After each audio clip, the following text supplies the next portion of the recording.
بسم اللہ الرحمن الرحیم۔ حضرت عمر نے کھڑے ہو کر کہا، ٹھہرو، سوچ سمجھ کر باتیں کرو۔ کیا تم یہ نہیں جانتے کہ ہمارے معبودوں کو جھوٹا قرار دینے والا، بت پرستی کی برائی کرنے والا محمد ہے، جو قبیلہ بنو ہاشم سے ہے۔ قبیلہ بنو ہاشم میں سب سے زیادہ عزت دار قبیلہ ہے۔ تمام قبیلے اس قبیلے کا احترام کرتے ہیں۔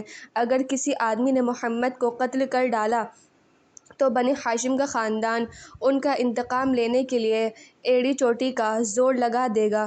ہاشمیوں کے ساتھ قبیلے ان کا ساتھ دیں گے۔ نتیجہ یہ ہوگا کہ ایک بار پھر تمام عرب میں لڑائی کی چنگاریاں بھڑک اٹھیں گی، اور یہ کوئی نہیں جانتا کہ اس لڑائی کا نتیجہ کیا ہوگا۔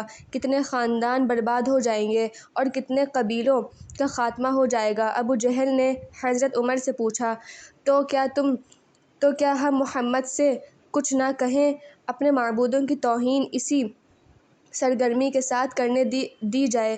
عمر بولے، کم سے کم میں یہ نہیں چاہتا کہ وہ قتل کر دیے جائیں، اس سے بڑے فتنے کے پیدا ہونے کا خطرہ ہے، بلکہ مناسب یہ ہے کہ انہیں سمجھاؤ، ان پر سختیاں کرو، لیکن قتل نہ کرو۔ اور جو لوگ مسلمان ہو گئے ہیں ان کے ساتھ کیا ویوہار کیا ہے؟ ابو جہل نے پوچھا۔ وہ جن لوگوں کے رشتہ دار یا غلام ہیں، وہی لوگ ان پر اس قدر سختیاں کریں وہ نئے دھرم سے منہ پھیر کر پھر اپنے معبودوں کی لوٹ آئیں۔ اس نے مشورہ دیا۔ ولید بن مغیرہ نے کہا، مشورہ تو مناسب ہے، میں اس تجویز پر اتنا اور بڑھاتا ہوں کہ جو لوگ مسلمان ہو گئے ہیں ان پر سب کے سامنے سختیاں کی جائیں، تاکہ دوسروں کو سبق ملے اور پھر مسلمان ہونے کی ہمت نہ کر سکیں۔ عباس بن وائل سہمی نے کہا، میرے خیال میں یہ تجویز مناسب ہے۔ اس وقت جو لوگ مسلمان ہوئے ہیں ان میں زیادہ تر غلام اور مفلس ہیں۔ جب ان پر سختیاں ہوں گی تو وہ اپنے باپ دادا کے مذہب کی طرف لوٹیں گے، اور چونکہ لوگوں کو ان کی حالت دیکھ کر سبق ملے گا، اس لیے پھر کوئی نئے مذہب کو اختیار نہ کرے گا۔ سب نے یہ تجویز کی زوردار تائید کی، اور سب کی رائے سے یہی تو پایا کہ مسلمان پر سب کے سامنے اتنی سختیاں کی جائیں کہ وہ مجبور ہو کر اسلام چھوڑ دیں اور اپنے باپ دادا کا مذہب پکڑ لیں۔ اس تجویز کے بعد عتبہ بن ربیعہ نے کہا، اب ان لوگوں کے نام بتا دیے جائیں جو مسلمان ہو گئے ہیں۔ ابو جہل نے کہا، میں نے جہاں تک ہو سکا مسلمانوں کی سوچی تیار کر لی ہے۔ اس میں صرف ایک دو ہی ایسے اثردار بزرگ ہیں جن کا ہم کچھ نہیں بگاڑ سکتے، ورنہ سب کے سب ہمارے قابو کے ہیں، اور ہم ان پر بھرپور سختیاں کر سکتے ہیں۔ جو نام مجھے اس وقت تک معلوم ہو سکے ہیں میں بتاتا ہوں۔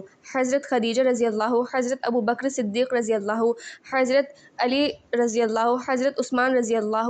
یہ لوگ قریش کے شریفوں میں سے ہیں اور ان لوگوں پر سختیاں کرنا مشکل ہے۔ ایک بوڑھے آدمی نے کھڑے ہو کر کہا، اس میں سے ایک عثمان ہے جو میرا بھتیجا ہے، اگر اس نے اسلام نہ چھوڑا تو اسے مارتے مارتے مار ڈالوں گا۔ یہ بوڑھا آدمی حضرت عثمان بن عفان کا چچا تھا۔ لوگوں نے اس کے جوش کی تعریف کر کے اسے حضرت عثمان پر سختیاں کرنے کے لیے ابھارا۔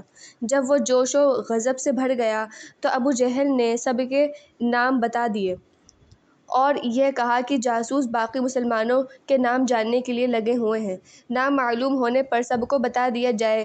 پھر یہ طے کرنے کو کہا کہ کس دن سے سختیاں شروع کی جائیں۔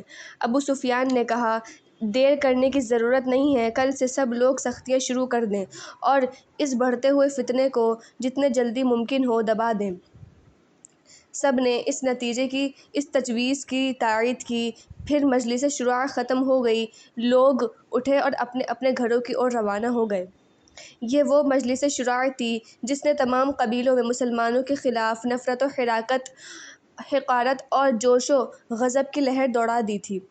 مسلمانوں کو اس سازش کا پتہ نہ تھا، اگر انہیں معلوم ہو جاتا تو بالکل ممکن تھا کہ ان پر وہ آزمائشیں نہ آتیں جو بعد میں آئیں۔ بہرحال خدا کو یہی منظور تھا، اس لیے انہیں معلوم نہ ہو سکا۔